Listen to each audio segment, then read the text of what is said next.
Has anyone here ever been a soldier fighting against the US? What was it like? My grandfather was conscripted to fight for the North Korean military during the Korean War. He was at the Battle of Incheon and he likened the dread that he felt to what one must feel when faced with a massive tidal wave that is about to engulf you and everyone you know. Couple this with the fact that many North Korean troops were told horror stories, that the American troops were cannibals for example, and that the average American Marine was much and more physically robust than the average North Korean soldier. You can imagine how scared he was. He said that the Chinese and North Korean units were absolutely obliterated and that they never stood a chance against the Marines. All his words, not mine. My uncle, who I'll be seeing in a week for Thanksgiving, was there. He's 86 now. He still will not talk about it. His kids did not know he was in Korea until they were in their mid to late 20s. I remember when I was little he would mow the lawn without a shirt and I could see the scars on his abdomen. When I asked about them he said they were from having his appendix taken out. Clearly not the case as an adult looking back on it. To this day he is a staunch pacifist. This is much akin to the horror stories told in Japan after America dropped the atomic bombs, that American troops were savages who were going to come into Japan and rape all the women. That is why there was such a high suicide rate in Japan in the months after the war. Terrifying stuff. This is true. My grandfather tells me stories about Korea. He's a US Marine. He tells me about how easy it was to just mow through any resistance ever. I condense this part. The only thing he said that ever scared him over there was waking to an earthquake. I was just a 7-year-old kid when my parents were watching CNN/BBC while I was playing video games. It was about some army jets taking off during the night. My dad turned to me and said something along the lines of, "It's begun, get to the basement now." Sometime later the first explosions could be heard. The NATO/US bombing of Serbia in '99 had started. I remember spending time in the basement with other residents. I remember how the building shook when the bombs exploded. The fear of what was coming after the sirens went off. They destroyed all 3 bridges across the Danube in my city, cutting us off from a part of our family. One day a bomb hit the refinery so we couldn't stay in the basements anymore because of the CO2. Then a bomb hit about 100 meters from our building and shrapnel went through the blinds and windows and embedded itself in the opposite wall of our neighbor's flat. That was when we decided to move somewhere else where the Americans had nothing to aim for. We were safer there but we could still hear the jets flying above us and bombs going off in the distance. When someone shot down the F-117 stealth jet it was a huge hell yeah moment for Serbia. That's my short story of surviving a war versus USA.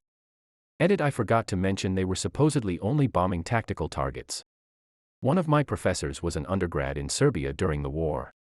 A major government building in Belgrade was hit and the whole house shook violently like an earthquake. It was a very old stone building that collapsed. It was crazy. Her and a professor of hers tried to spend the time. The university got bombed a few times trying to make some rudimentary communication device that the Serbian soldiers could use. That's really crazy. Hopefully this won't get buried but my hopes are not too high. My father was a sniper during the bombardment in Yugoslavia and my best friend's father was a member of the elite unit called Tigers while the war in Kosovo was raging. I'll be short because I have to sleep but my father told me it was like trying to repel a wave on the beach by building a castle out of sand. You fought, you may have won some small encounters, be it by accident or pure luck, but you always knew that if they wanted they could just kill us all and be done with it. Not a nice time for Yugoslavia, that's for sure. I was in Kosovo during the war. My sister almost got killed by a Serbian sniper. That's crazy. Like I said in another comment, that's how the KLA fell against the Serbian military. I don't think it was as bad as the US but Serbia was fighting farmers with AK-47s. My dad was never with us and I was scared I would never see him again. Some of my cousins died fighting, others never returned from prison camps. We would hear horrible stories about Serbian soldiers and how they were animals. When we were marching across the border into Macedonia, some of the soldiers would give us food and tell us that they were sorry for what we were going through. It was surreal and we didn't trust them.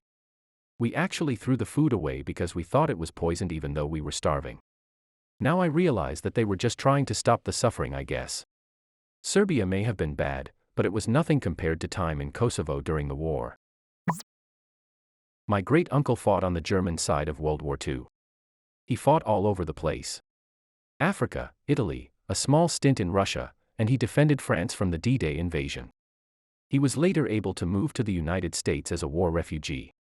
He said that all of his officers would constantly tell him, when you're fighting the Americans, you must think of the least probable way they will attack you, because that will be the way that they attack you. He also said that when you were fighting Americans more so than any other country's army here, you had to have eyes on the back of your head. Thank you for sharing.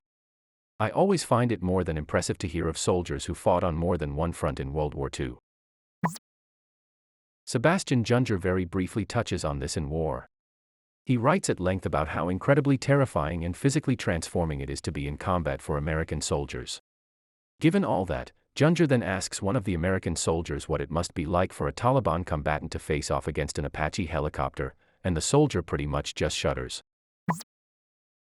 I remember watching a documentary where some Dutch, I think, journalist joins the Taliban to film what it's like for them for like 3 months. Can't recall the name at the moment.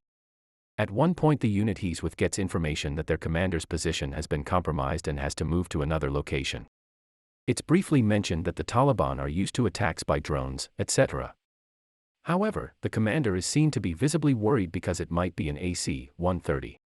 At it, the name of the documentary is Taliban Behind the Masks, thanks to AmITheA for finding it. The time limit which I am talking about is at 23 minutes onward. From a combat tour in Afghanistan, I can definitely attest to that. When the Apache/Fast Movers/AC-130 gunship show up, all of a sudden no one wants to play anymore. My great-uncle was on the Italian side in World War II and was a captured POW to America. From what he told me, people wanted to be captured by the US. They were treated badly by their own, and how great America was. In World War II, the Germans, and some of our allies often commented on how chaotic the US Army appeared to be. I believe the quote was, "War is chaos and the American Army practices it on a daily basis." Other armies were slow, disciplined, methodical, etc. The perception was that Americans were unpredictable, undisciplined, but prone to ingenuity. Not just our generals, but right down to the grunt soldier level. I understand most who fought us viewed this as a strength. I remember reading an article a while back that one of the reasons Americans were so unpredictable to Europeans was the fact that they were one of the first national armies to use guerrilla tactics. And then we literally got a masterclass from fighting the various Indian wars. Gonna be buried, but oh well. My dad was an anti-aircraft gunner in Hanoi during the Vietnam War. He still wakes up screaming in the middle of the night. Quite often, really. My dad did basic training in Vietnam before he managed to escape, but as a kid I remember him telling me stories about how messed up everything was during wartime. He was in his 20s when it was all going down. But he remembers walking through a field with his friends and in a split second several of them blew up from a landmine.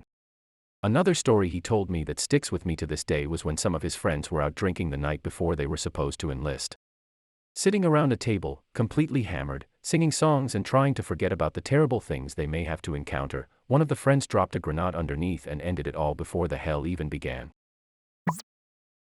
I had the opportunity to be opera for 10 batteries for a Spec Ops raid one night recently. We all had basic roles to play to make sure the good guys got practice at typical scenarios, but we were allowed to do whatever we wanted within the confines of the role we were given. My role was to be a squirter from the main target building. When the raid rolled up, I was to fire off some rounds and bolt as fast as possible over a hilly area and take up cover in an adjacent building. Then when and if they came to my building, try to light up as many good guys as possible before being shot. The blacked out Hummers roll up and I unload my rounds. After emptying a mag, I bolt for the second building. I'm not usually a nervous type of person, but it was either the sprint or the fact that those Hummers were really terrifying, but my heart rate didn't slow down after I'd stopped running. I remember thinking two things. First, how strange it was that I was so scared, since I knew we were using some ammunition and this was a war game. And second, that I knew for a fact I was going to die. I was outnumbered and outmatched. They had night vision and I was armed with a single AK-47. The sense of dread was really vivid. And I remember imagining noises and sights and kept playing out an operator sneaking up behind me in my mind. The next surprising thing was that when they rolled up to my building, they weren't sneaky or silent as I imagined in the books, just as before. Yet they also weren't yelling at each other like I had learned from cop shows when they clear rooms. They were all talking to each other in calm voices and using first names, relaying information about the current situation in a methodical manner. I had left a light at one corner of the building in hopes that I could spring a trap from the other. I turned the corner and unloaded a magazine as fast as possible at the parked Hummer, barely aiming. All I could think about is the 10 to 20 guns all silently hunting for the slightest movement. Then, and I'll never forget this, I saw the most eerie sight imaginable, a red dot, bigger than I'd pictured or ever seen at the range, racing across the sand towards me. As I threw in a new mag and turned the other direction to check my 6, I had just enough time to catch the second red dot repeating the first move as if they were synchronized divers. I've never been more impressed and mortified in my life. The next thing I felt was pretty surreal. In short, I was hit in the chest and in the back at the exact same moment by two operators rounding the sides of the building. I was on a corner. As I retreated from one side of the building to the other, fearing the first shooter, I ran directly into his counterpart. Their bullets, simunition, contacted me at approximately the same place on my chest and back. I listened to them clear the inside of the building. Those same cool methodical voices, first names, nothing like what I imagined. Then they searched my dead body. They began to take off my mask, paintball-type contraption, to ID my face, and the plastic was cutting into my eyebrow, so I reached up to help them take it off without hurting me. One of the operators standing watch over me almost shot me and politely asked me to inform them verbally of any other movements I would make. Anyway, to wrap this long story up, afterwards I met all the guys that were on the OP. There were about 20 and they were all smart as hell. Many of them had gone to college and enlisted anyway in order to join Spec Ops. All of them spoke multiple languages and none of them were what I imagined. They were all humble, completely professional, and extremely thankful for us volunteers that they lit up. Basically, I don't know how it would feel to fight US soldiers with real ammo, and it made me pray I never will. It seemed pointless.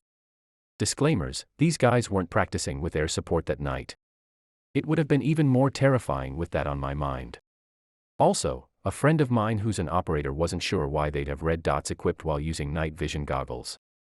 I have no idea, I just know what I saw. Maybe it was an intimidation factor. I don't know. It almost made me poop myself.